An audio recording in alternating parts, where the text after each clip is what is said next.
Greetings in the love and in the light of the infinite creator. I'm Andrii Zvorygin, joined here today with Adam, Dan, Ed, Bill, and Colin. And we will be reviewing the some verses of the Confederation contact about the manifested and unmanifested self. Okay, so let's have a look.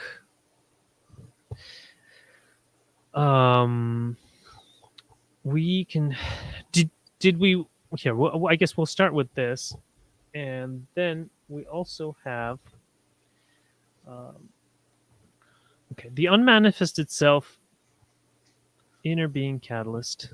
Okay, what part of your life feels most influenced by others, and what part feels like it's just you alone with the creator? So we were just discussing just prior before we got live about AI's influence. I don't know if anyone wants to riff on that. Well, AI influence would be definitely an act of the unmanifested self if you're just dealing with the AI. Okay. And can you give us a synopsis on what you understand about the manifested and unmanifested self for now, Bill? All I can do is I go to 33:16, and Ross says, this is correct. Well, actually, it starts, I was thinking possibly, there's the question, I was thinking possibly the catalyst of physical pain. How does this go under this heading? And Ross says, this is correct. It going under the heading of the unmanifested self, that is, the self which does not need other self in order to manifest or act. Okay. So you don't need the other self basically for catalyst. And I was thinking that, yeah, right there. I was thinking that this is a good topic because so many people, don't deal, me included, with a lot of other people. And so we're doing a lot of stuff on our own, which is not ideal from my vantage point. If you're really on the path to service to others, you actually want to deal with a lot of other people, other selves, to get a full range of catalyst and a full range of that mirroring effect. Yes. Okay, so more people improves how many different kinds of catalysts we get. More sources of information. And it also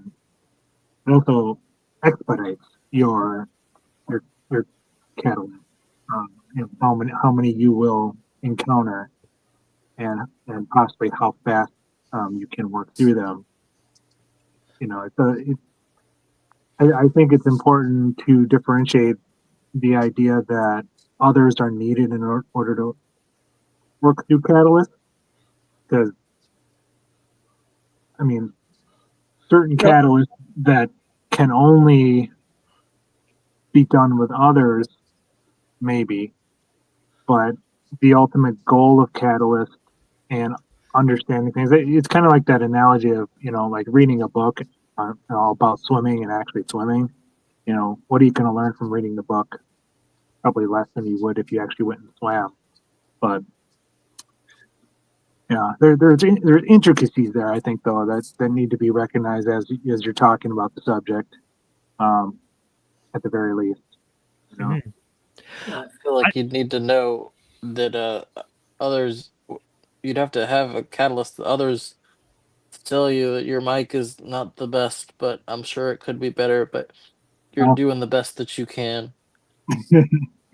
And I think what you said at the beginning, Colin, is really correct. You can go and deal with yourself as catalyst, but this is going to take a lot longer to spiritually evolve than dealing with the other selves. Right. Okay. So I found this helpful in my understanding. Who or what is the unmanifested self? The unmanifested self is the inner self in solitude, the part of you that works in time space rather than space time, not directly interacting with other people. Accessed through meditation, contemplation, or silent reflection. By contrast, the manifested self is what others can see. Your words, actions, choices, your service to others, all that is expressed in relation to other beings and the outer world. All right, so I'm starting to get some traction. Is this like conscious, unconscious? Is this basically manifest, unmanifest, same thing? Well, it sounds like unmanifested is what's happening on the inside, and manifested is like your actions and your words and your behavior, things that other people can see. Bill, go ahead. No, I would say unmanifested also just doesn't include you working in time space. It's like me playing solitaire on a computer, people playing video games, watching TV. Like I watch sports a lot. A lot of people get caught up in binge watching and playing all these games and doing all these things just by themselves. That's also what I would call part of it. The unmanifested self, if not done properly, can really put one in the sinkhole. If you know what I mean, Mm-hmm. you can see what I'm getting at. All right. So here's the analysis I'm seeing. But okay, Colin, you go ahead first.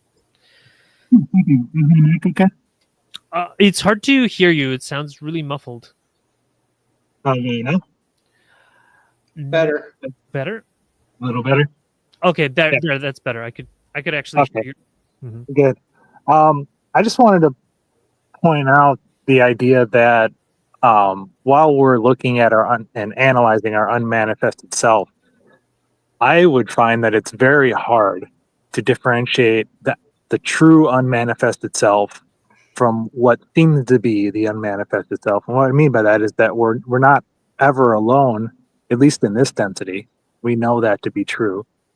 And telepathy is an obvious way to communicate things, although our guides can communicate in other ways. But I sometimes wonder, even my thoughts, what are mine and what are suggestion, or what are some, even if they are ultimately my thoughts, how are they influenced by outside forces? So is it almost a waste of time to worry about the unmanifested self, in that knowing that you're never really alone, and not being able to actually differentiate? Well, Just a thought, food for thought. hopefully this will help to make a little more sense of it. Great. The answers. The solitary activities can relate to the unmanifested self, but only when they are used consciously for self-reflection, inner balance, and spiritual integration. Meditation, journaling, contemplation. Is it part of unmanifested self? Yes. These involve conscious interaction with the inner self, spiritual balancing, seeking, or realization. Reading spiritual material or inward prayer, yes, deepens the self's relationship to its own distortions or to the creator without reference to others. Solitaire or quiet handwork, knitting, whittling, maybe, if done with intention as a calming, balancing practice that can aid the unmanifested self. Binge watching, video games, scrolling, usually not. These are typically forms of escapism or distraction from catalysts. They do not involve internal balancing unless deliberately used that way. So like Bill was saying, they're a sinkhole activity. Mindless routines, eating, chores. No, unless used with mindful awareness or reflection, they don't engage the unmanifested self's development. Raw's definition. The unmanifested self does its work without reference to or aid from other selves, but also the activities of meditation, contemplation, and internal balancing of thoughts and reactions are those of the unmanifested self. Session 7124. So the key is, are you engaging with your own consciousness? Is the activity helping you process catalysts or become more whole? Practical litmus test. Ask yourself while doing the solitary activity, Am I moving toward deeper awareness of myself? Or am I avoiding a feeling I don't want to deal with? If it's the first, then yes, it's unmanifested self-work. If it's the second, it's likely suppressed catalyst or escapism. There you go. Watching a film alone, then journaling about the emotional resonance or archetypes in it, unmanifested self-work.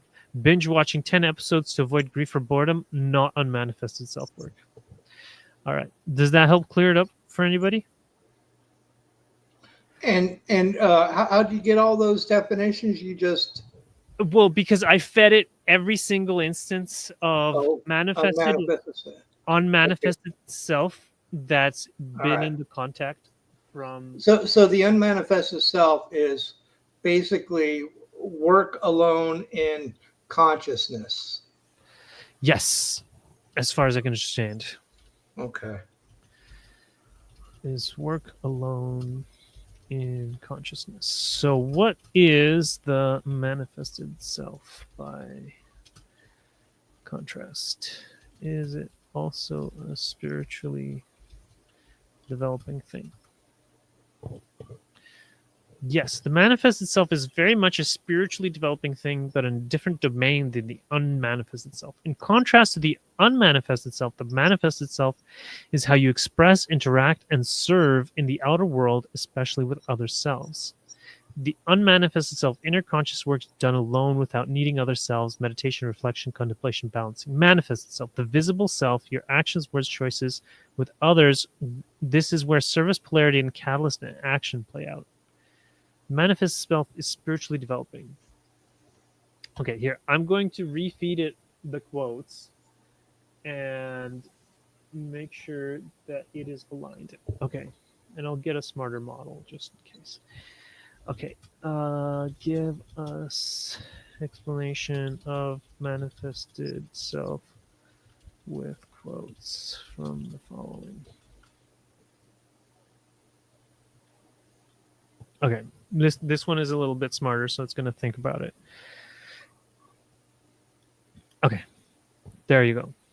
Definition and context. As a spirit, you need not food.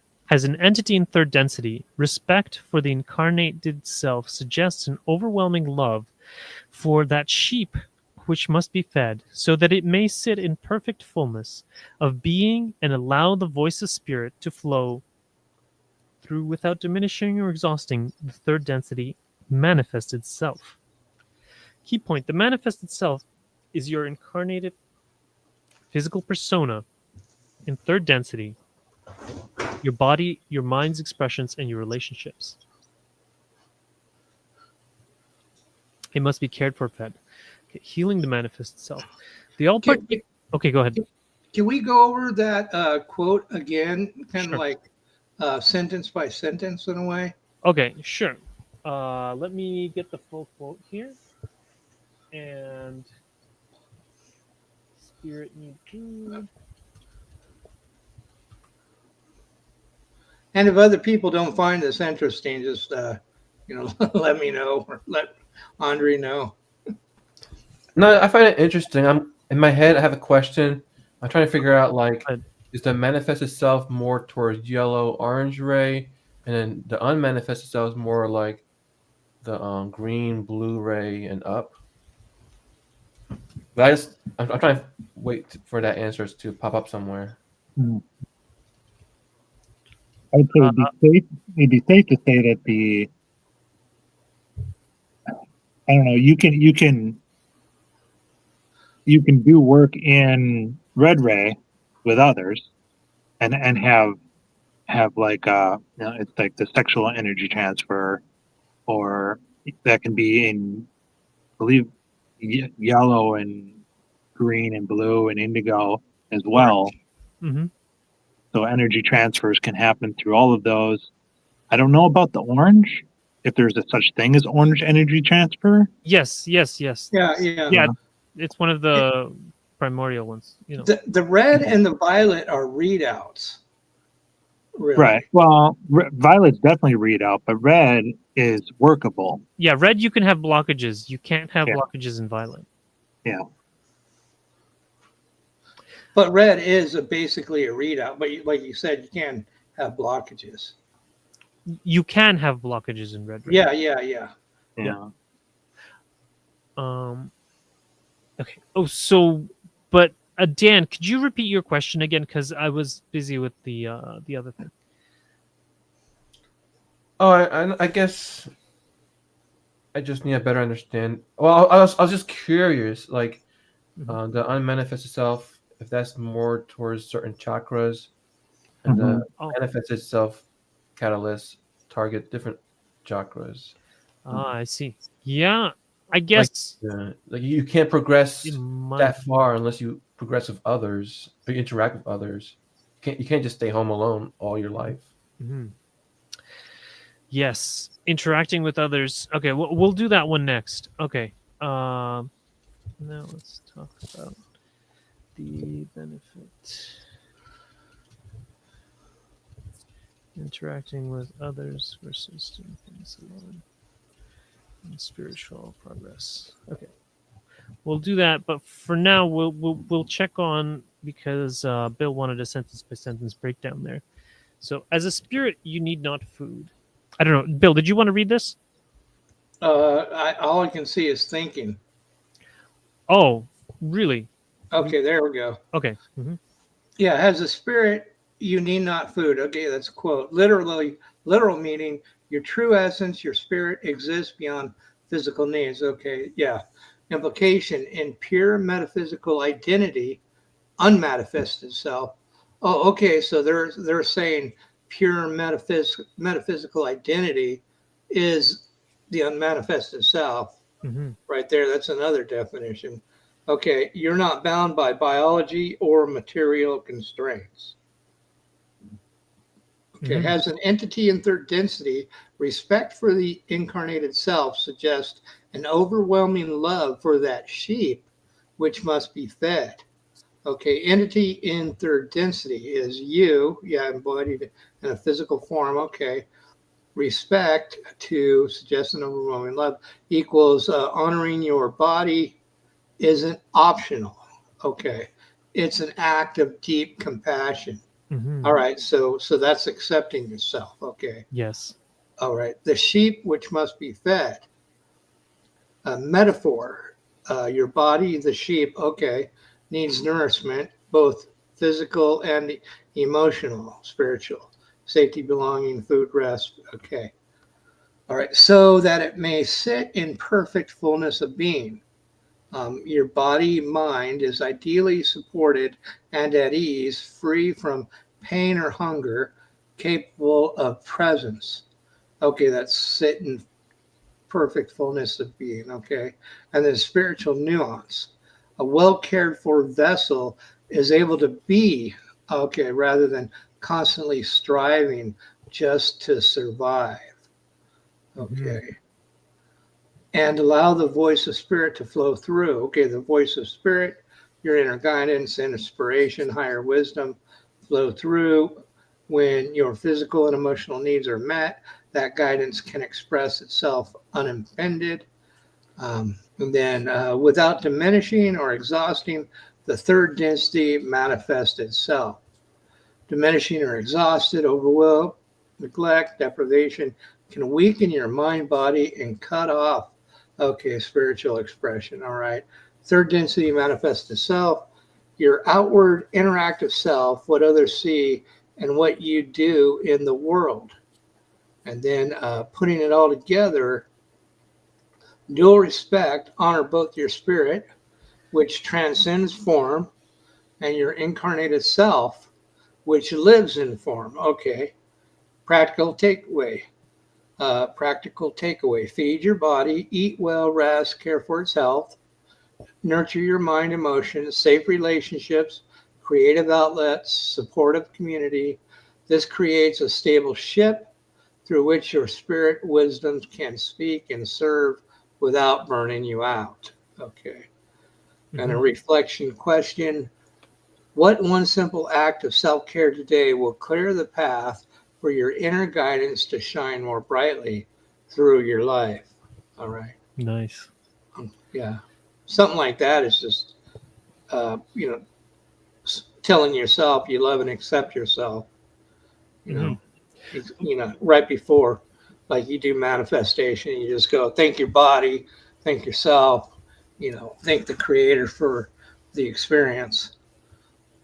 I think it also has to do with taking care of your body, making sure you get the good nutrients and the good exercise and all those things, making sure that you're keeping your vessel in good health out of compassion for your vessel, the Right. sheep, right? Because your unmanifested self doesn't have any of these material needs, because your soul doesn't need the body, but it is learning through the body, and so that's And the body is a sacred thing. exactly. You should view it as. It is a vessel, a gift from the creator to the Right. Yeah. All right. So now let's talk about the what do you call it? Has anybody got any comments on Oh yeah, any of yeah. that? Go ahead. Anyone comment on what we just read? No. I just wanted to comment quick on the kind of a meta idea that I'm glad you asked to do that, Bill, because when we're so excited as seekers to consume as much as we can and read and tangent as much as we can, sometimes you forget to slow down and read things like line by line and really process them, and you do gain a lot from that. I appreciate that, the reminder of that. For sure. Yeah, it's one thing to take in information. It's another to kind of absorb it and contemplate it and kind of put it into, a perspective, a conceptual idea or whatever that you can relate to. Yeah, I got to slow down when I do things. Yeah, like I have to admit that this interpretation is like much deeper than my first cursory glance at the quote. Like I didn't realize that the sheep was referring to the self. I thought sheep is like, oh yeah, those are the other people that I'm being of service to. Right. Yeah.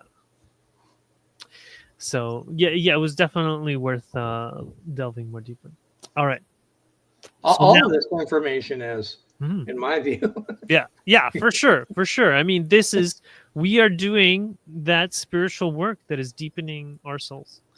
Okay, Dan, are you there?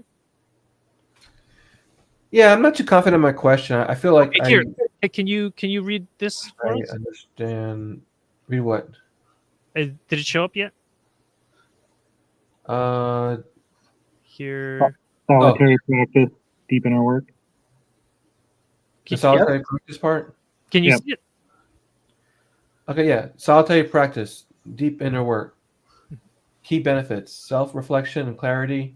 Quiet contemplation reveals hidden beliefs and emotional blockages. Direct encounter with catalyst. Physical pain, grief, or doubt become gateways. Catalyst offers the unmanifested self further opportunities for discovering the self as all sufficient creator. Hey, before you go on, that first sentence that says quiet contemplation reveals hidden beliefs and emotional blockages, wouldn't that be connected to Orange Ray? Probably. I mean, that's kind of what your question was kind of about. Well, yeah. What do you think? So I guess I thought like inner stuff was going to be more like your wisdom or understanding, like a higher level. Like I guess I thought Orange Ray meant more social interaction stuff. Orange Ray is your relationship with yourself as well as your one-on-one And other selves. One-on-one, though. Oh, okay. Yeah. Yellow Ray would be with your colleagues or your family, and then Heart would be with strangers. And So I guess that kind of answers my question, where like, catalysts involving others or catalysts within yourself necessarily don't have to be certain chakras. Like it could overlap. Yes. Yeah. It depends on what you're working with. Mm-hmm. Yeah.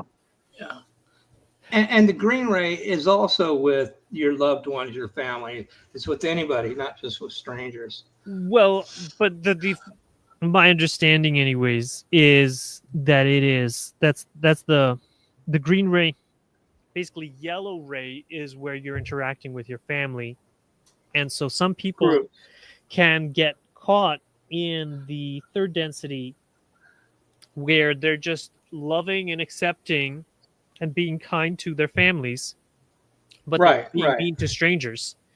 right. So it's their tribe and then the other, and so that's not a polarizing. They're not actually growing in spirituality. In order Well, to be I, harvested, I, I think in those cases, people that will only really love their family, I don't think they really open the green ray like they could, because the green ray ultimately is what the unconditional love of the creator. So Yeah. that's why it can go to everything. yes, but conversely, there is, and I have seen many instances, especially in Western society, of people who are nice to strangers, but then they're mean to their families. Yes. Yeah. So they have a green ray that's open, but a yellow ray that's blocked. Yeah. But you need to have all four open in order to be harvestable. But even in something like that, I wouldn't say the green ray is completely open, because if that's the pattern of the person, then the strangers, if they became into contact with them more and more, and they're dealing with them more and more, they would probably have the pattern of closing their heart off to them ultimately. Yes, well, because they would shift to yellow ray, and then they would have the same blockage. Or orange ray too. Well, yeah, or orange ray. Yes, so they might have blockages in the lower chakras, and because I look at it as it's either open or not. So well, there's different grades. or it's open a little. Okay, the blockages. And the Confederation usually talks about it as like a flow. Right. There's a flow of energy that starts with the red ray and then it goes up. So if there's blockages in between, the amount of energy that's really getting into the heart, if you have blocked orange or yellow, is less, much less. Okay. Yeah. All right. That makes that makes sense. Yeah. Plus, it's not just an on and off thing either. It's you can have a so to speak, a slow flow or a fast flow. It's where they talk about it being overactivated or underactivated. Right. I know if you guys don't mind, I wanted to just comment on something real quick too, because Andrii, I'm not trying to be super critical. I'm just a very analytical person, so please don't take it personally. But you were talking a lot about the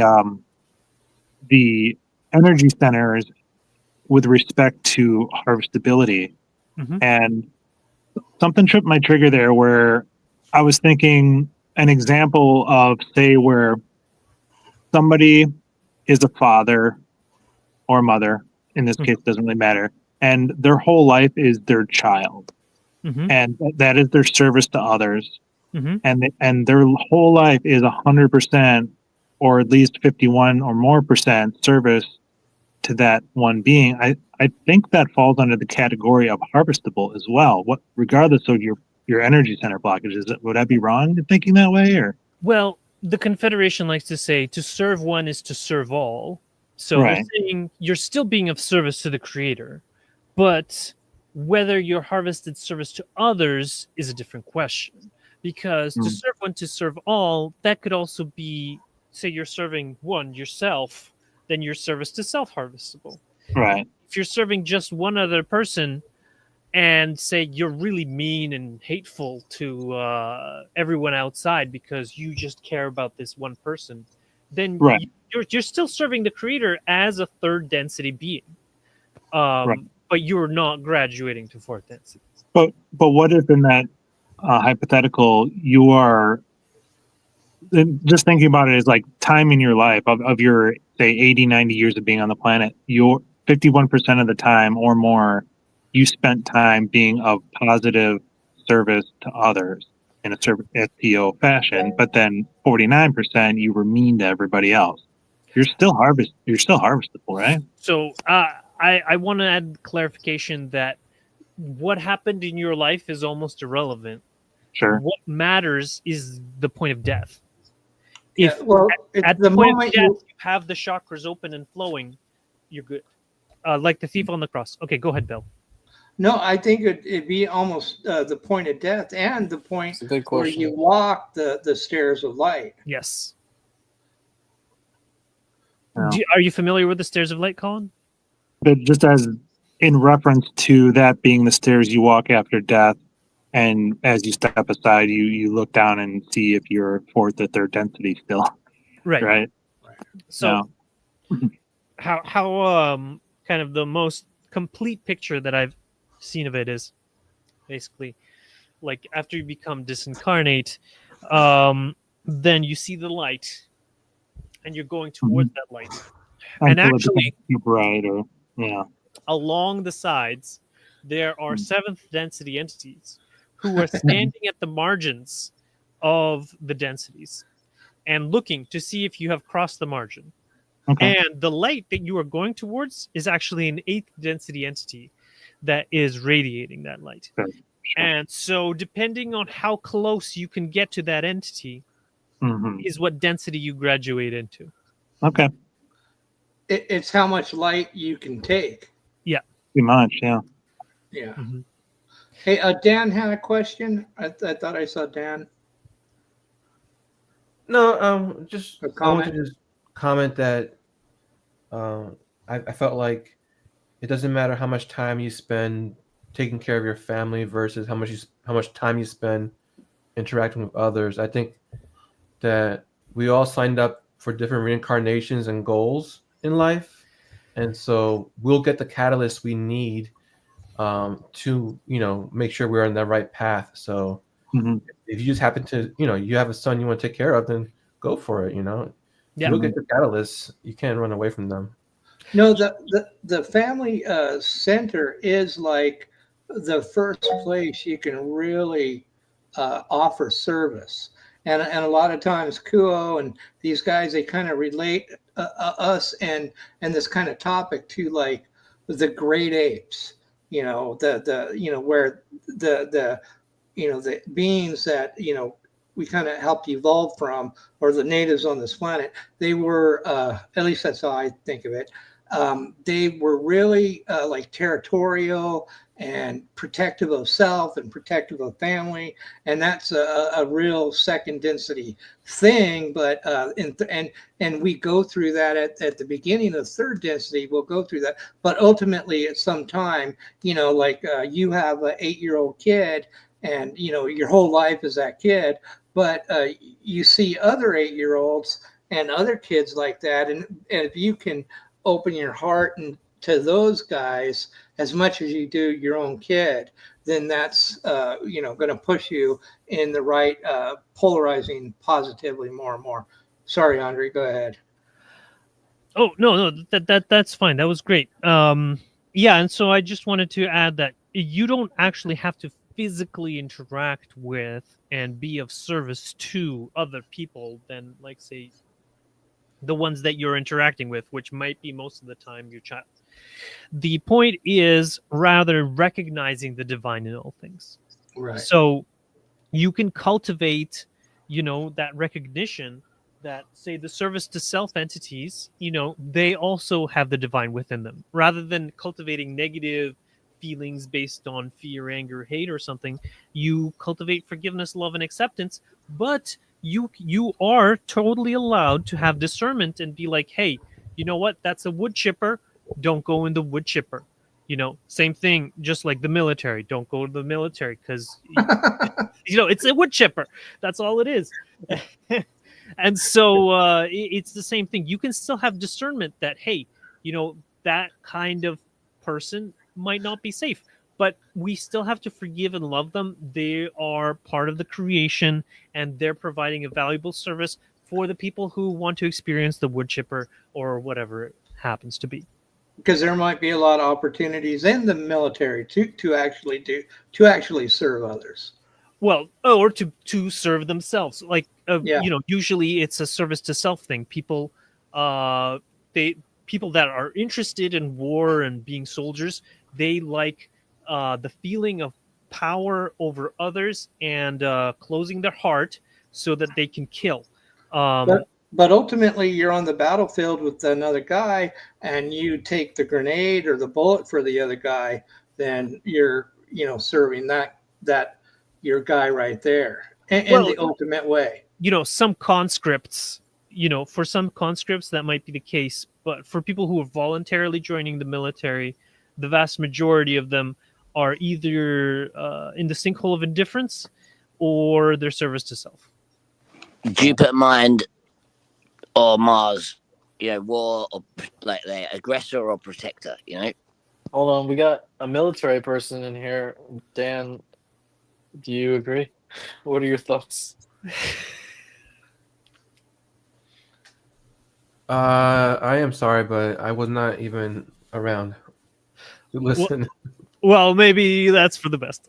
Hey, I was 17 and I was in the Marine Corps, but I only lasted 10 months because I didn't have the kind of attitude that the Marine Corps needed. Fair enough. Looking at a high level, I would just say that, like everything has an opportunity for positive or negative polarity. Right. But some things, like Andrew, what you're saying is like the military is probably one of those, or diving into a toxic relationship and sticking with it. Like those are most likely going to be like 2 steps forward towards STS and 1 step back towards STL. It's going to be harder to polarize positive in certain situations than it is negative. For sure. And vice versa. So yeah. And like this is mentioned in that basically in service to self societies, like when a planet polarizes service to self, there are very few, if any, opportunities for people to polarize service to others because you need to have free will. And service to self societies run on fear, anger, control. People are told what to do, and the military is just basically an example of a service to self society. It's run on fear, anger, control. People are told what to do. They have no free will, and their only opportunity is if they have a greater fear and anger or ability to control, not through, hey, let's be more compassionate and kind. That's not going to fly in the military. But you can say that same thing about a religion today. I mean, it depends on the religion completely, right? So certain denominations might be more fear, anger, and control. That's what you said. Yeah. But you can't blanket statement that for all religions. I mean, like what we're doing here could be considered a religion by some people. Anyways. Yeah, and I think it's important to remember too that not just the subjugation of others is STS polarizing, but also allowing yourself to be enslaved or controlled and subjugated is also an STS. Yes. Polarizing activity. So yes. And another factor in all this is that entities, before they come into the incarnation, want to experience a war and being bad and subjugating. One lifetime they're the torturer, and the next lifetime they're the tortured. And that's what this building up of incarnation after incarnation till you get to the point of a harvest. That's where you experience all this stuff to form a bias. And I really know that that's what's going on because of all the near-death experiences I've listened to, because people just want to experience, entities just want to experience the most crazy stuff. It's remarkable. Yeah. Yep. Yeah, like I was thinking of the same thing just like today, and someone who is like say a radical Islamist, and they have child brides, then they're going to reincarnate and they're going to be a child bride. They're going to feel what it's like on the other end. Today I listened to a near-death experience of this I guess she's like from India, but she lived in the Caribbean. She was kidnapped, held 14 days, was beaten, raped, brutalized, one of her captors started to have a conscience, and he even asked for her forgiveness after he explained his life story of being this miserable wretch that has no friends, and he's a murderer, and ultimately she had a big NDE where she was with Jesus and doing all this stuff, and he said, she'd come back and he'd cure. She wouldn't have any STDs or anything like that, and she'd eventually get healed. But it was just wild, because I'm thinking, why would an entity put themselves through that experience? Because it was horrific for her, and she escaped, and she writes a book, and she helps people now, but it's just I was kind of blown away. Well, some people volunteer to be Right. of service to others who want to live these things. It's like Craigslist personal ads, right? There's like people that want to do like these crazy things, and somehow they find volunteers who are willing to be subjected to it. So, I mean, and it doesn't mean they're going to be harvestable after the lifetime, but it's just another experience, and hopefully, ultimately, it helps them find their bias. That one day they will be harvestable. Right, like the things that we're talking about, they would fall under BDSM, bondage, domination, submission, whatever, masochism, and so that would all be STS, service to self spectrum behavior. Orange and yellow ray stuff. Orange and yellow ray blockages. Right. Because you can't really truthfully engage in that stuff with an open orange ray, because you are, with an open orange ray, you're recognizing the divine within yourself and the other person that you're with. And so or the service to other self people, they use the orange and yellow ray to jump into the indigo. They just skip the green ray. Mm-hmm. Yes, so they use the indigo in order to gain advantage over others. So and this is what lets them get away from the cops before the cops show up or whatever, and that's how they manage to do that, because they have the intuition, and the intuition is from the indigo ray. Right, but let me ask one question. How is it from the indigo ray? So indigo ray is the third eye. You're right. I understand that. So, is it like intuition, or is it like... Yes, it's intuition. Making choices before choices? No, it's intuition. It's accessing intelligent infinity. When you look up at the stars, Benny, that is the indigo ray of the Creator. Well, I do that every day. I think it includes manifestation too. Right. Yeah. Well, if you're really good. Maybe. Well, I don't know if I'm too good after this week. This week I got roofied, guys, and a huge 3-inch gash. I got roofied by Gambinos, and and it's all horrible right now. It's fucking terrible out there. But, I got roofied, and the EMS had to come, and then I had to be carried home by other Gambinos. Is that the unmanifested or manifested self? Well, it's not about that. It's manifest itself. It could be the unmanifested. So, I should be able to go where I want. But, there was one person that felt a certain way, and I was literally sitting down at the table. I stood up, I turned around, and I fucking hit my head. There's blood everywhere. Friggin', I have a 3-inch gash in the back of my head. Now, they're getting dealt with by police, but, you know, it's completely retarded, guys. Like, I never said anything to anybody. I just kind of went there and kind of read y'all's shit, you know, scrolling. All right. Are we finished with Dan's question, or are we still working on that? Dan, did you want You to? know, you finished Dan's question. You know, I just kind of blurted in because I came in. I apologize Sure. for that.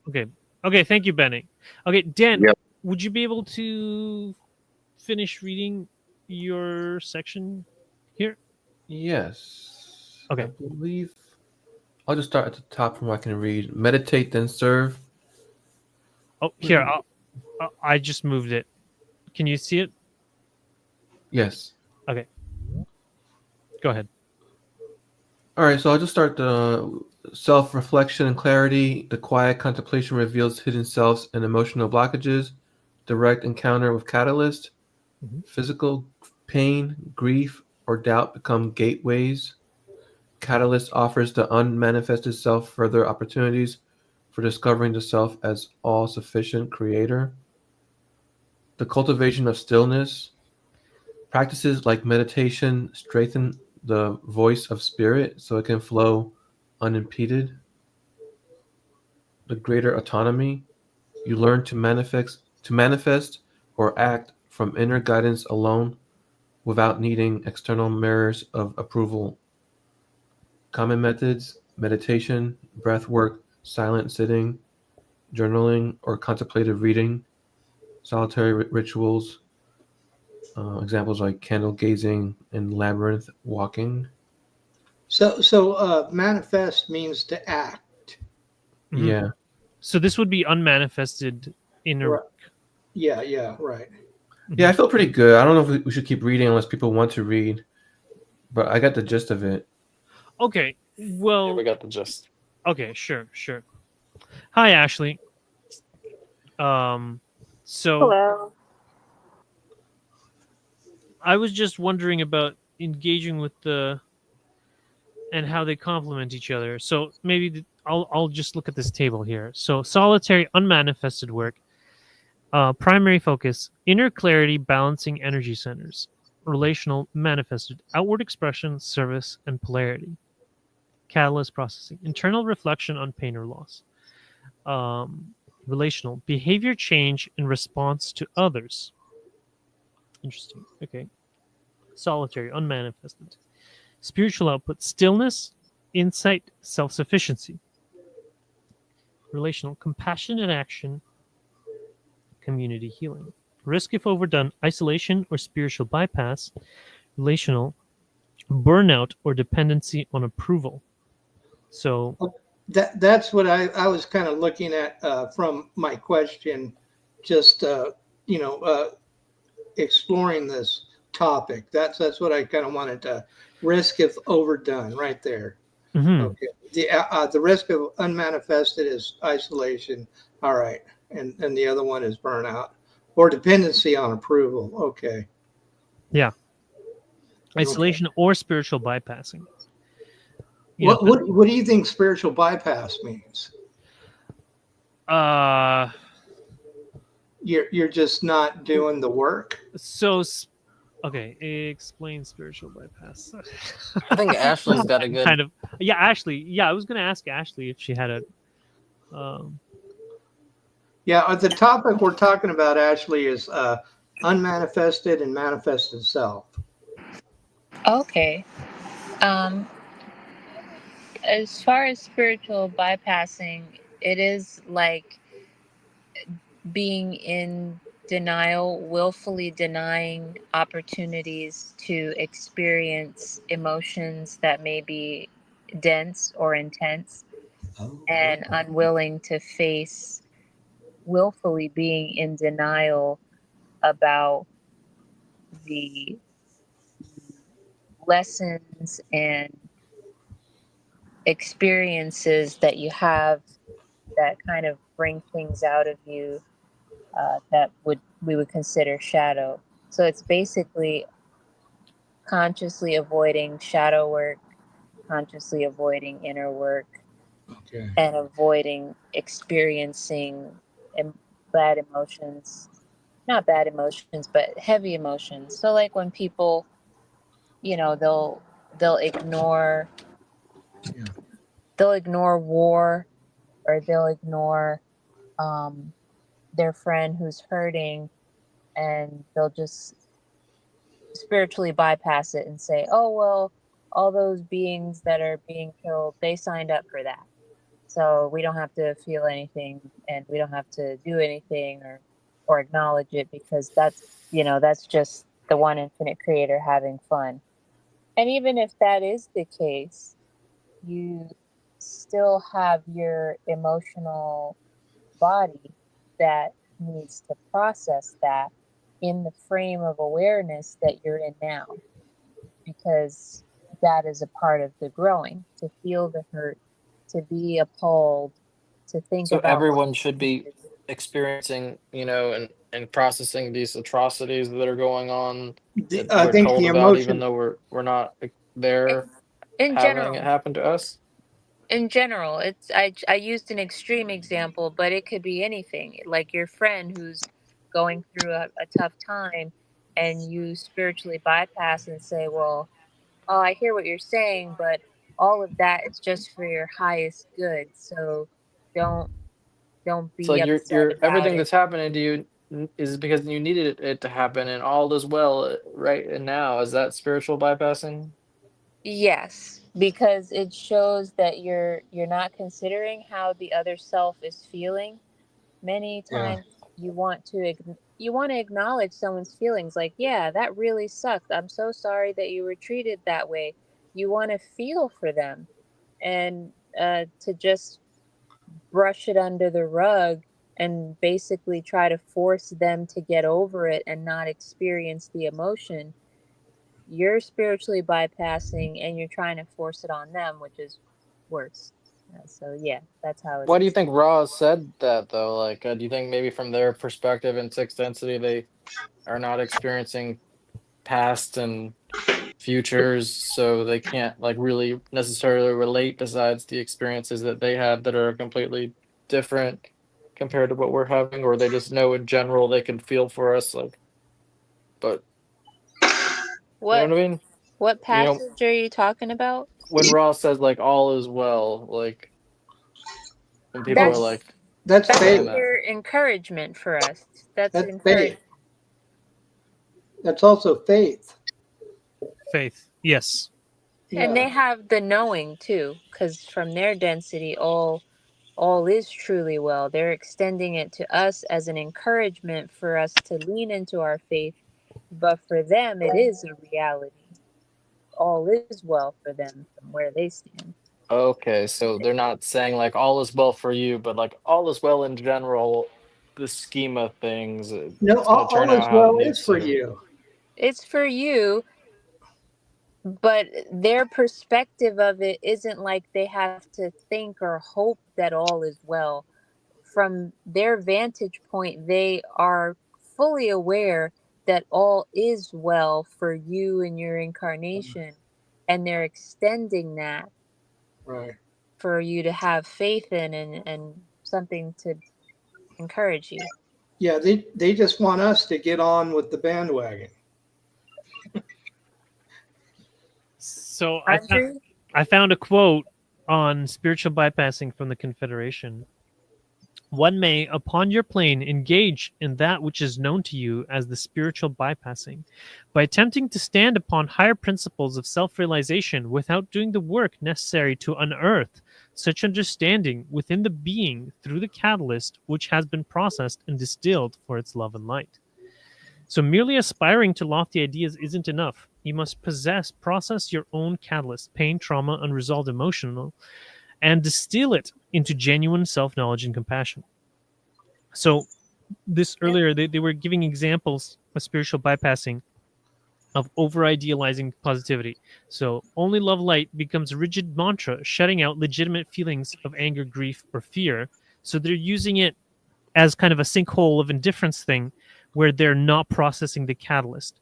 So whereas the Confederation encourages us to process the catalyst, for example, spiritual bypass, standing on higher principles, and then authentic spiritual growth is using the catalyst as raw material for insight and healing. So whatever the catalyst may be, always processing it with forgiveness, love, and kindness is totally okay. That's not spiritual bypassing. That is doing the work, because you're seeing it and you're like, okay, how do I forgive it? How do I love it? How do I be kind to it?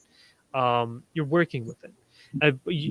And then declaring I am love while shunning anger or grief is spiritual bypassing, but feeling the anger, grief, and then transforming them through awareness by working through them in meditation and things like that. Escaping into constant transcendence retreats or screen time, whereas authentic spiritual growth is grounding insight in everyday actions and relationships. So as you interact with others, constantly processing the catalyst of those other beings with forgiveness, love, and kindness. Catalyst am I avoiding by hiding behind spiritual ideals, and how can I invite it into my awareness today? Yeah, so basically spiritual bypassing is kind of doing the sinkhole of indifference thing of avoiding catalyst, whereas the authentic spiritual growth is embracing the catalyst and processing it effectively. I think Ashley hit the nail on the head by just attaching emotion and feeling with spiritual bypass. Once you close off those emotions and feelings that are related to that incident, whatever's going on, that catalyst, then you're just you don't. It shows you don't care. Really. Exactly. We're gonna see that very soon. Okay. So because I'm right down here. Ashley lived here, so she knows. She should know that I'm a LaFowl. I'm Robert LaFowl's son, but does she? I don't know. She might be too young, but I'm gonna walk up right here. I'm gonna show you the people that roofied me, and then later I'll send Andrii and them the gash on the back of my head. Like EMS was so upset, the police are so upset that. Well, you have the I opportunity. think it makes sense, but what do you mean by spiritual bypass? Like, are you bypassing spiritually, or are you not being spiritual at all? So not processing the catalyst. You're bypassing processing the catalyst. So for example, the people who roofied you, if you were to process the catalyst, it would be about forgiving, loving, and being kind to them. If it's on a service to others way, or fear, anger, control is the service system way. Well, first off, he really needs to explore all his emotions that happened with that incident. Yes, through meditation. And he needs to explore it from not only his vantage point, but from the vantage point of his victimizers, of his. Right. But what happens if you don't know anything and everybody left you black? You still have your emotions. You still have the emotions associated with the event. I'm sorry you went through that, Benny. Well, no, I banged my head open. Two of them helped me, but at the end of the day, I know it's all hell out here right now. So stay safe. Well, let's try to transmute that. Mm-hmm. Well, I'm trying, but Dad's might be dead, but Dad's still here. So it's Dad's emotions. It's not mine. Well, that would be bypassing. You have to accept that you are the creator. You are the feeler. Right.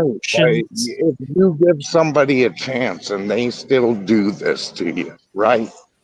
Well, you have the opportunity to discern which situations you get yourself involved in. All right, and cool. You can decide to involve yourself in other situations with other people if you discern that those are better for your spiritual growth and caring for your body. But once something is done,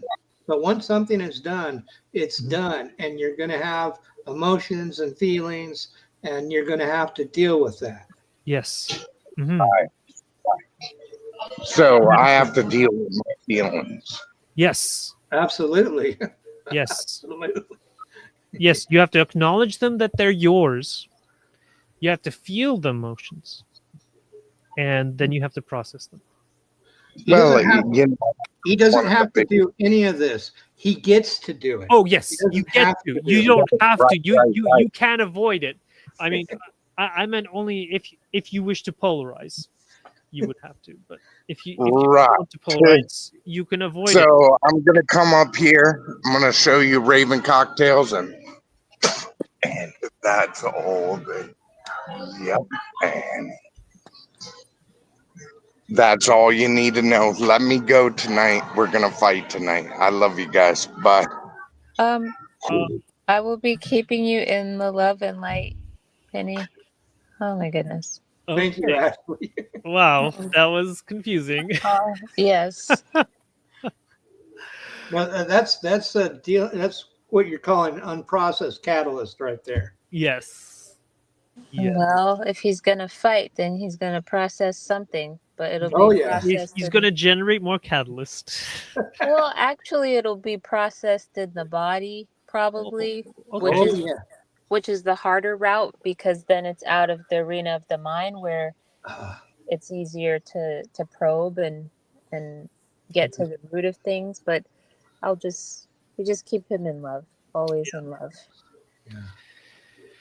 It's much safer to deal with things in your own mind while you're meditating at home Right, right. than with your fists in a bar. Yeah, just a couple never.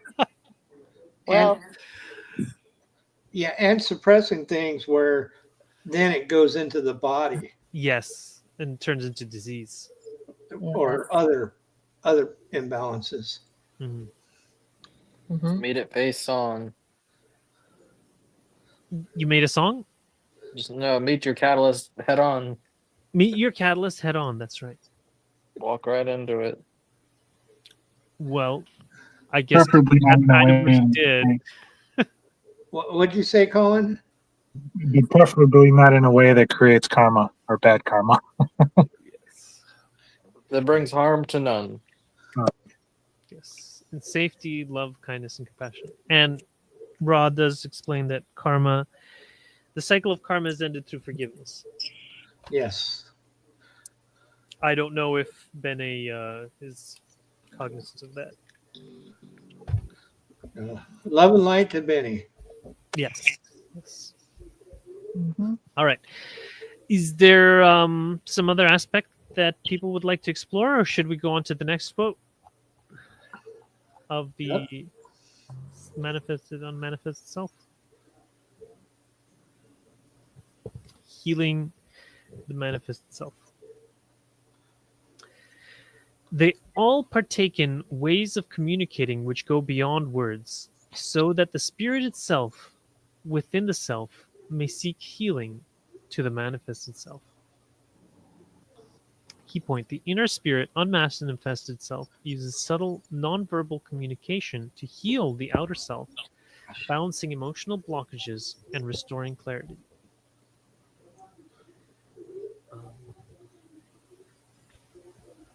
Anyone want to go deeper on that, or I can go to the next? Well, that's interesting that the spirit within the self may speak healing to the manifested self. That's powerful. yeah. I think that's why meditation is so beneficial because when we sit in the silence, we activate and make stronger those connections between those levels of self. It's kind of like we give them an in. We create and strengthen a bridge so that they can have more and more of an energetic say in our physical life and not just always in the background.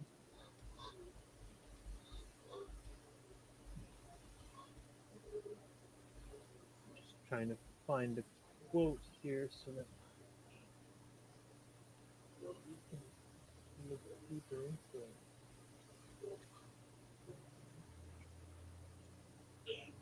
In that self, may speak healing to the manifested. There it is. Okay. let's dive deeper into. Well, I like number 3 right there too. You like 3 as well? Yeah. Okay. Should we do 2 first, or you want to jump? Oh, I thought we just did 2. Oh, okay, sure. Let's go back. Oh, okay. It's fine. I was. Okay, forgiveness and integration. Yeah, that's the one. One of the points of business is the work of achieving the healing of memories and the forgiveness of the illusion and the manifested self for being flawed. Key point: true forgiveness must include forgiving your own outward actions and flaws, integrating lessons rather than projecting error onto others. I like the idea of the forgiveness of the illusion. Mm-hmm. Like we're in this place and all this crazy stuff's going on, and we kind of need to just forgive this place we're in. Yes. I think part of it is also like when people share about like things that happen to them, like people that haven't necessarily processed something will maybe share what happened to them instead of the lesson they got out of it, type thing. Well, that's when you're listening to someone who hasn't processed the catalyst that they're dealing with. I mean, I'm always going on about how much, I love nature and I love Earth and I love Gaia, but I don't want to go into a city. I don't want to see people. I don't want to be in amongst it all. Like it's the same thing, right?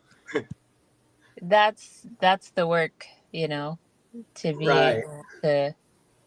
It takes practice, but yes, you have to be able to have that same level of love for the trees, for your other self who may be completely the opposite of you and everything you stand for, and certainly nothing like a precious, beautiful, lovely tree. Yeah. Mm-hmm. To be fair, I mostly just feel sorry for them. It goes to the risk that we went over with. Mm-hmm. Well, since we're talking about trees, I did prune a tree earlier today, and one of the things that I am cognizant of is that the fact that I had to trim some trees so that there's more light for my other trees that are in my greenhouse, is that now there's kind of patches where the sun is hitting the bark directly, and like I can feel the discomfort that the tree has because I know that trees basically, well, part of the reason they have leaves is to prevent the sun from shining directly on their bark, and so I am planning on painting the bark with titanium white paint to alleviate the suffering caused by the sun hitting the bark. Okay, It's go ahead. not going to clog its pores. No, well, because it's on the bark. But anyways, go ahead, Colin. Yeah, just when you were talking about your love of Gaia, Dan, just brought up a thought. I think it was something when I was listening to, I think it was directly Dolores Cannon, who was talking about how when she did past life regression, she spoke with people and found out that there were waves of volunteers, is what she's called them. And what's interesting about some of those is that the volunteers that come here, I think it's a separate concept from wanderers. Volunteers, some of them were just sent here just to raise the vibration of Earth. That was their only job. They weren't here to polarize and make a choice and graduate to fourth density. They were here just for that purpose. And what was interesting was they were given kind of a shield to karma, where karma just kind of bounced off them. It says that? And they were unaffected by it. Can we look into that? I'd love to see that. That sounds like wanderers too. Yes, they were wanderers. They were wanderers who did not get karmically involved. And also, I mean, it's kind of somewhat mentioned in the Confederation material in terms of that some wanderers choose not to have children so that they don't get karmically intertwined with the planet. Yeah, the thing that made me think about it was that that because they're here for Gaia specifically, they tend to have an affinity with nature more so than others, and that's like a very overpowering affinity in their personality compared to the even other, quote unquote, I love them all. I'm not being derogatory, but tree huggers, like we can love nature too, but it's just not at the same level that they're kind of intuitively connected, I guess. Mm-hmm. And pre-incarnatively, they set up protections for themselves. Yeah. Right. Yep, and hate going into cities. So, yeah. Well, I mean, I think a lot of us feel that way. There is a quote channeling where I think we went over it in a Friday session where Quo talks about how there are some wanderers who specifically incarnated. They weren't called volunteers, but they still had the title of wanderers, and they came to be companions in the evolution of the planetary body.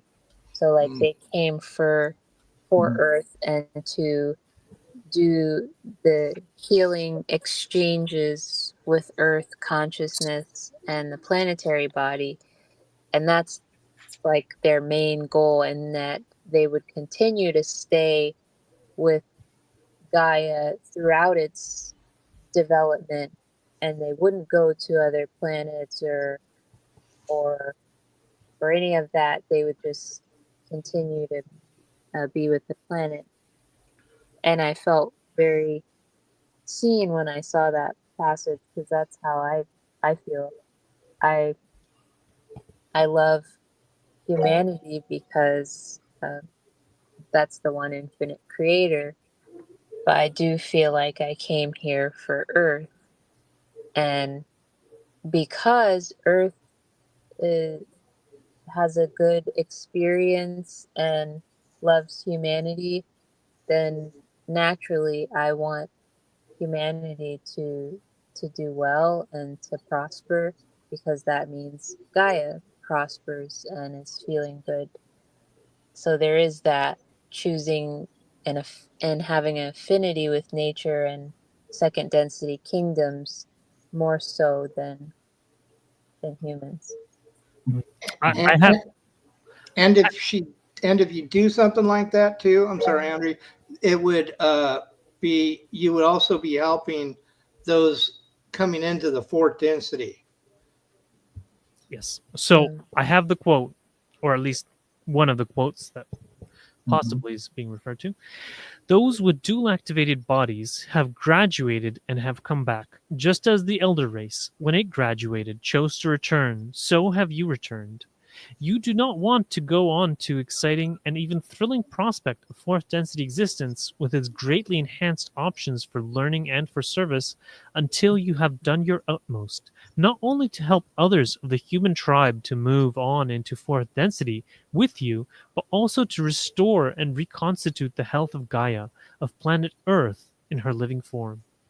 For many of you in dual activated bodies, there is a feeling of great and passionate desire to connect with the earth and to love and be a good steward of the earth. For there is that within your consciousness as a person and in your consciousness as part of the race of beings that you have in the past been part of the destruction of a planet, a continent, a city, or family. And that destruction has caused the earth to grieve, to mourn, to become disoriented. And by the time you leave this planet, the planet will know that it is loved.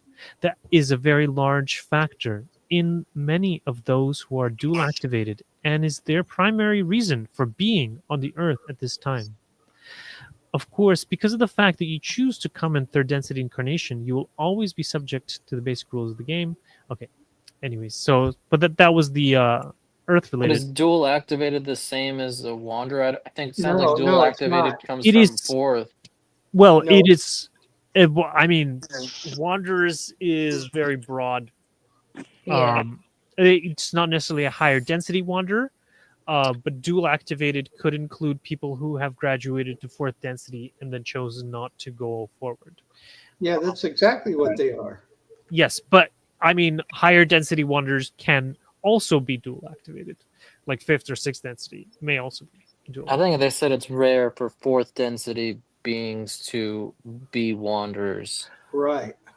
They actually well, they actually did a summary once a few years ago. I remember we covered it, and the 500 million of the wanderers on this planet are people who graduated to 4th density, did not incarnate in 4th density, but decided to repeat the cycle in order to help others.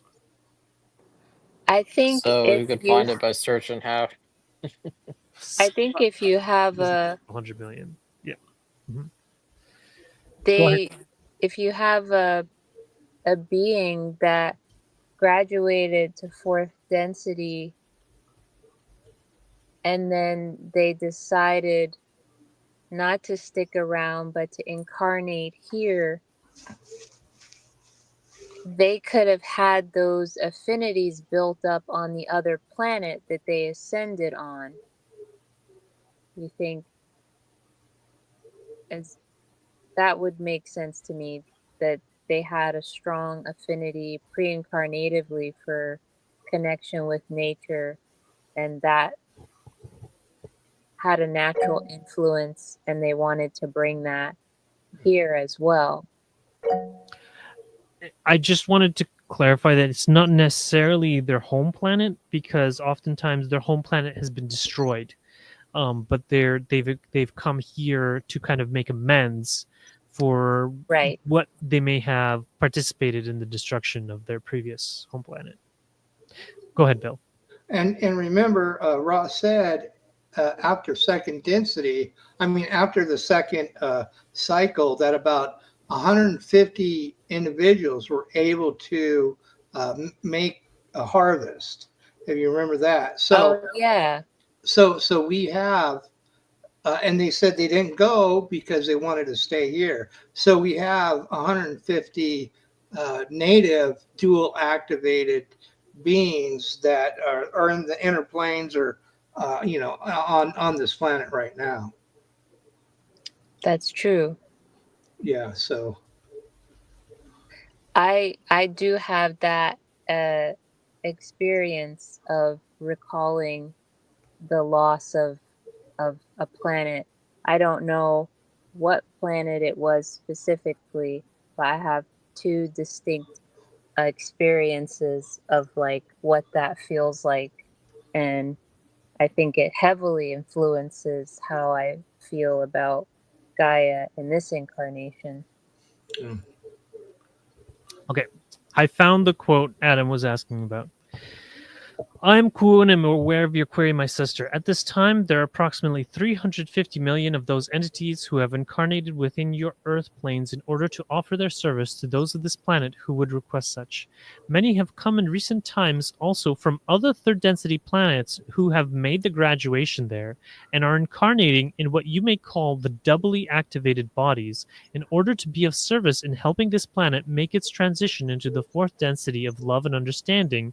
The number of these entities exceeds that of the wanderers, reaching nearly 500 million entities. Okay, so you guys are right. Wow. They're not considered wanderers. They're considered dual activated right. people. That's still a huge. Well, those guys would be the social memory complex that's coming in. That's, what I think is getting ready on the hill for all those, the bipolar or the ADHD, the autistic kids. Well, yeah, some of the wanderers may also stay for the social memory complex depending on their missions.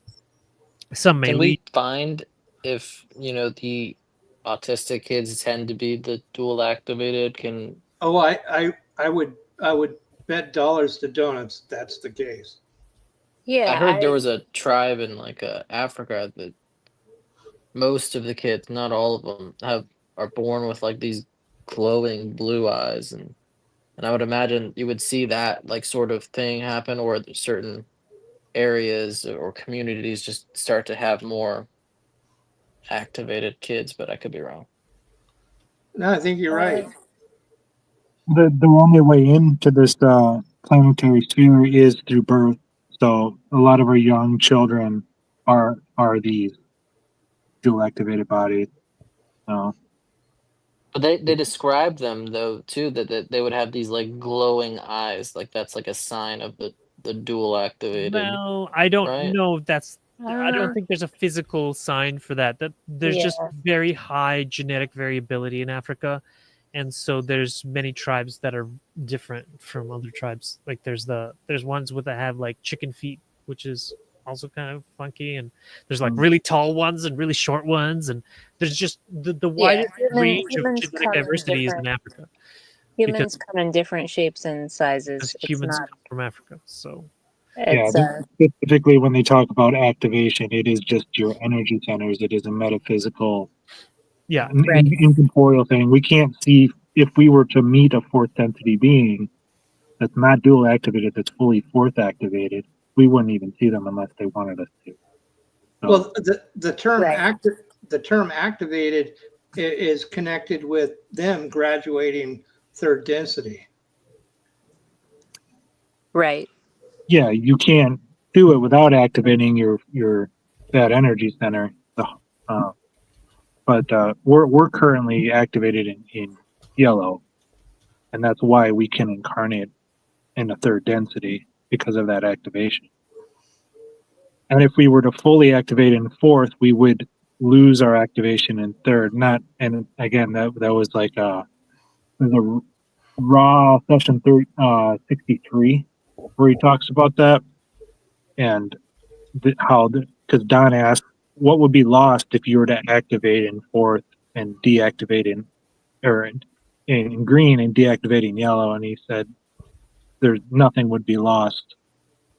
That's a misnomer to think of it that way. Nothing's lost in the creation, but it is a change.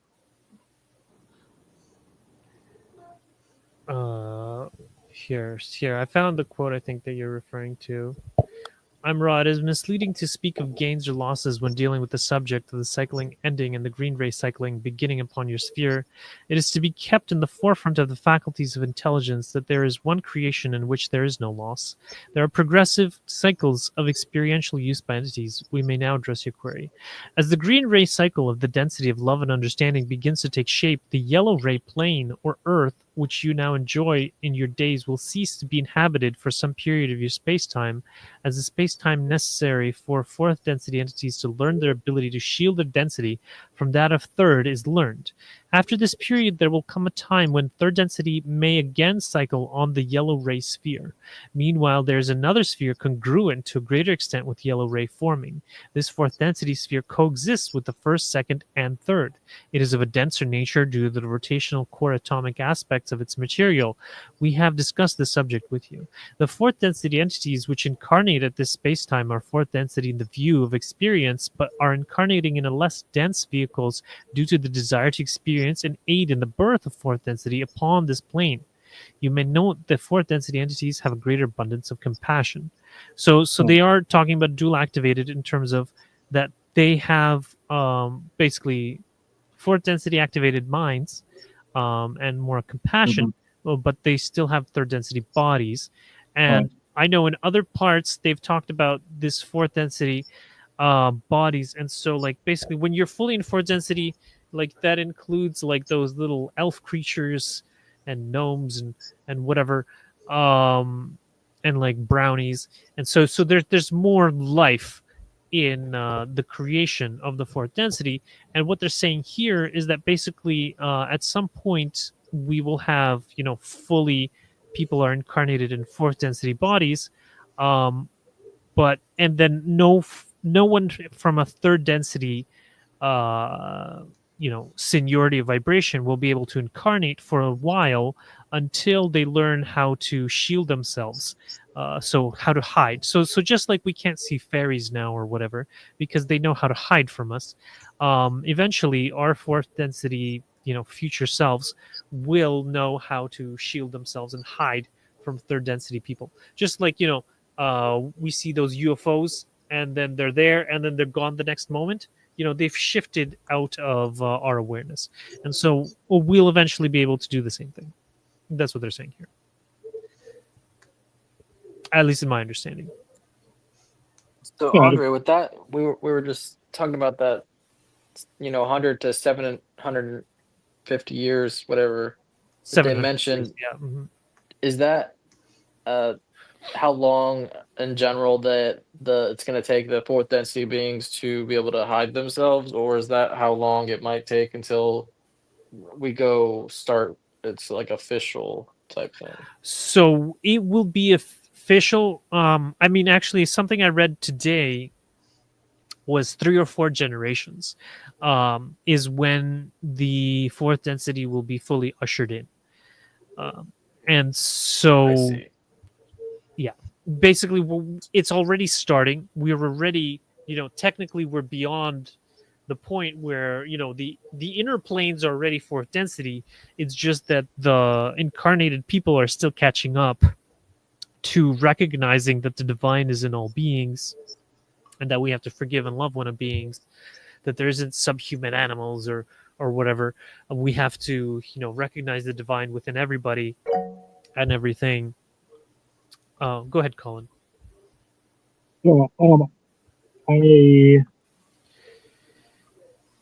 correct me if I'm wrong, but I think the closest that we've ever gotten from any Confederation source would be to knowing like when fourth density is going to hit, and the clock will strike midnight on fourth density is when Don and Ra are discussing how Ra complimented Don on his insightfulness when he described the galaxy that we are in, the Milky Way, um, being able to be seen as if you looked at it flat on and treated it as a face of a clock, that where our Earth and our solar system is on that clock is what matters, because like when we actually swing around, like our spiral arm in the galaxy swings around to the right place, that's when all of the I don't know what you want to say, the ley lines of the universe are going to be engulfing our solar system and Earth in a way that forces us to be in fourth density. There's no choice at that point. We're in a spot where we're there. Like the proton belt, Colin? So, well, like photon belts aside, yeah. So in the Law of One contact, that's from the 1980s, and the Confederation contact is ongoing, and so they have corroborated that basically 2012 was the point, and so now we are fully in fourth density. Like the inner planes are fully fourth density now. The people who are incarnating now have to be in alignment with fourth density energies in order to be able to incarnate here. However, we still have people who incarnated before 2012 right now, and a lot of them are still holding on to those third density vibrations. We have a lot of old presidents and old people in power who are still trying to push wars and things like this. The younger people go along with it too, a lot too. So it's not only them. Yeah, and a lot of them, it's because of programming or whatever. Right. But a lot of the younger people are a lot more open-minded to. Well, we're hoping. There's like kind of studies or whatever. They don't like to do the wage slavery. They don't think it's acceptable, and things like that. And it is one of the main forms of slavery on this planet, and eventually it will have to go. But you've seen with the younger we won't groups, have jobs. People will be allowed to exist. You've seen with the younger groups too, the viciousness of when they're doing political correctness and stuff like that. So it's still there. What I was going to say was, why would fourth density hide themselves from third density? And it's because at a point, why would third density beings be on a planet with fourth density beings? Because ultimately, the third density beings there, wouldn't they not be able to kind of cause the trouble, have the wars, and have all the really nasty catalyst if fourth density beings were on the same planet, even though they can shield themselves. I mean, have you thought about that? Why would that even take place other than to help the third density beings that are coming in to that place be in an environment where they can really expedite their own spiritual evolution, expedite their graduation. Yes. Yeah. Well, I would agree with you that it would most likely, if they would be incarnating here. Most likely, it's because they're pretty Like, why close would a to third density being source incarnate codes. on a fourth density planet? Because that's what they're ultimately saying is going to happen. Yes. Yes.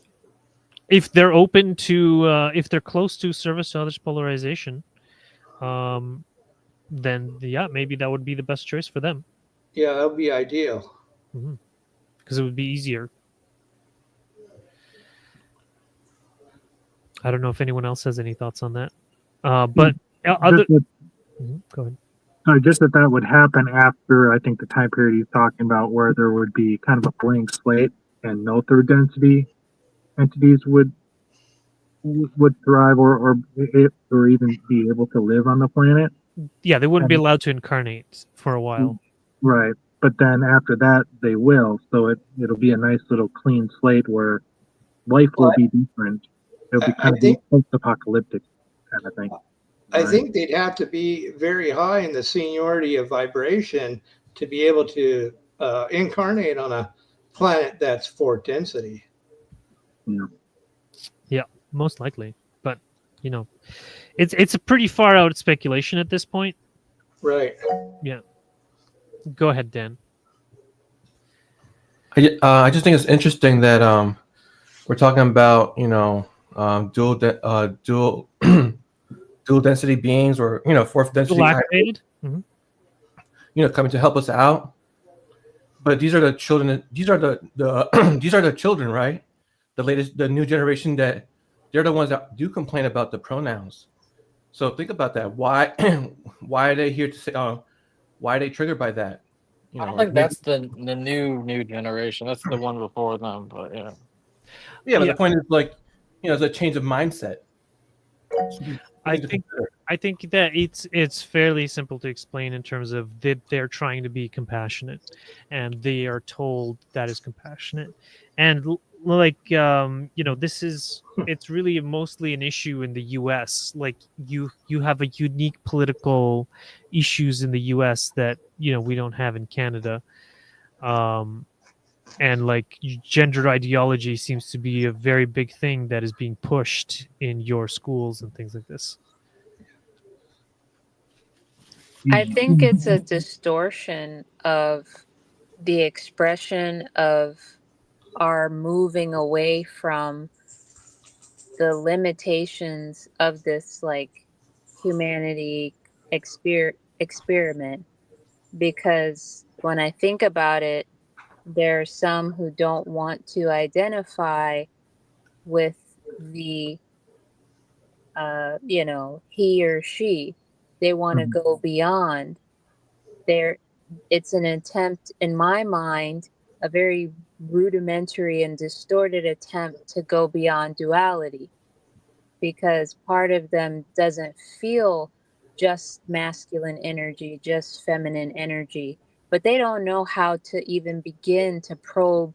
They don't have the full understanding. They're not even awakened, so they can only go with their current awareness. So it's like, okay, I'm non-binary. Okay, I'm not a he or she. I'm not even an I. They want to be called they, right? They or she or jo, because it's a distortion. They're trying to reach beyond duality, but they don't have the environment to do that. So you get this big lash out.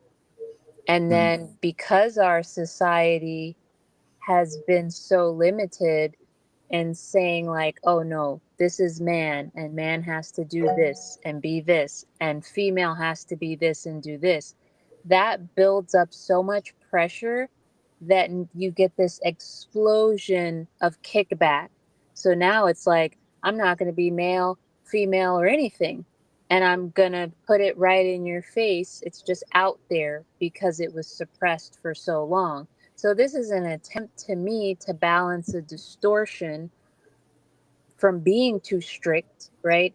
But then also this reaching of our newer generations that are beyond human, beyond masculine, feminine. They want to express unity and variety that exists in the universe, but this is the most basic way. They don't have knowledge of the law of one, they don't meditate. So this is how it's coming out.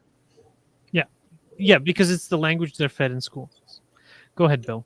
No, exactly. The shadow side of this is also dark occultist programming. You got the dark occultists. They have Moloch, Baal. These are beings. Ancient Satanist beings or whatever negative things people worship that are both male and female. And so that's why you see a lot of the guys, especially the older guys that do transsexual stuff, they'll get a boob job, but they don't want to, cut off their thing at the bottom. They still want to be male and female. So it's also a dark occultist brainwashing coming in as well. I don't agree with that. I think it's a distortion to demonize the idea of wanting to see beyond just male or female. I don't No, that's a deif. perspective. That's a part of it. I'm You're just saying this is part of it. It's all I feel like you could say that about anything. The entire system is an STS paradigm. So it's not that, in my perspective, whenever you want to unify masculine and feminine, it's an occult or demonic practice. And yes, there are those archetypes of demonology that are beyond, that are unifying their masculine and feminine. But there are also angelic expressions of divinity that are neither masculine nor feminine, but are a union of the two. So it doesn't just exist on one side, that uh, that the unification of masculine, feminine aspects or biology is just demonic or just occult. They use everything to brainwash humanity. right. That's why it's so upsetting for people to even think about there being more associations than masculine and feminine. That resistance, that sometimes hatred people have for anything different or other, that in itself is a manipulation too. Because if you weren't manipulated, it wouldn't upset you that there is an attempt or a desire to expand the viewpoint of self and other self. In the rare instance I'm demanded my pronouns, I say they are you one. Oh, All right, that's beautiful. Colin. I'm just thinking too how I You totally sound really find muffled. me? No, still can't hear you. No. It's in the car. It's bad reception, but how about now? That's better, yeah. Okay. I was following like what you two were kind of describing, and I see like that the whole gender and identity thing being related to the cosmic principles or metaphysical principles, and how folks are incarnating with like fourth density and kind of higher levels of awareness to spirituality, and how that can be difficult. I think there's a correlation, or at least a way to look at it is like, I don't know, just some analogy I just thought up was if most people on the planet were born with four fingers on their hand, a five-fingered glove would look pretty ridiculous. But there are people now being born with five fingers on their hands, so they need they need to find somewhere where that makes sense. And when they look down and they see a 5-fingered glove on the ground, they're going to pick it up and put their hand in, regardless of whether that's a good thing or not. So like what they're doing, I don't know if you follow that analogy, but what I feel it's sometimes happening is the need is there to express yourselves maybe in a more androgynous way, but the path to do so is Right, just I see what you're saying. it's like an excuse, like with who was it, John Money or whatever, who coined that ideology, the gender identity ideology. Him doing that just gave an outlet for people to say, "Oh, that's what I was feeling. That's what I'm gonna use that to express my feelings because it's the closest thing I can find." But Yeah. you know, Basically. yeah, Especially for young people, I would agree. It's the gender ideology is what they're fed in school as a way of expressing their unusualness. Bill, Oh, and then we have to round up, guys. It's past 9 o'clock. okay.